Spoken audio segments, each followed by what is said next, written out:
నిరుపేద కుర్మ కుటుంబంలో పుట్టి సబ్బండ వర్గాల గొంతుకైన తెలంగాణ గాన కోకిల మన బెల్లి లలితక్క.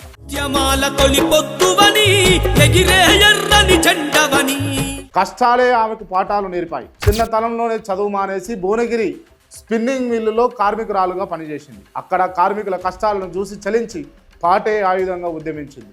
తెలంగాణ కళా సమితి వ్యవస్థాపకురాలిగా లేడీ గద్దర్గా ఊరూరు తిరుగుతూ ప్రజల్లో చైతన్యాన్ని రగిల్చిన దిశాలి ఆమె. పదవుల కోసం కాదు, తన జాతి విముక్తి కోసం పాడారు. అన్యాయాన్ని ఎదిరించడంలో ఆమెది సింహగర్జన, పేదవాడి కష్టంలో ఆమెది తల్లి ప్రేమ. భువనగిరి నుంచి ఎమ్మెల్యేగా పోటీ చేయమని ఆఫర్ వచ్చినా ప్రజల పక్షాన్నే ఉంటానని చాటి చెప్పిన నిస్వార్థ నాయకురాలు ఆమె. ఆమె పాట కేవలం వినోదం కాదు, ఆమె పీడిత ప్రజల ఆయుధం. పాట గొంతు నొక్కేయాలని శత్రువులు ఆమెను 17 ముక్కలుగా కోసి చంపింది. కానీ వారు చంపింది లలితను మాత్రమే, ఆమె పాడిన పాటను కాదు.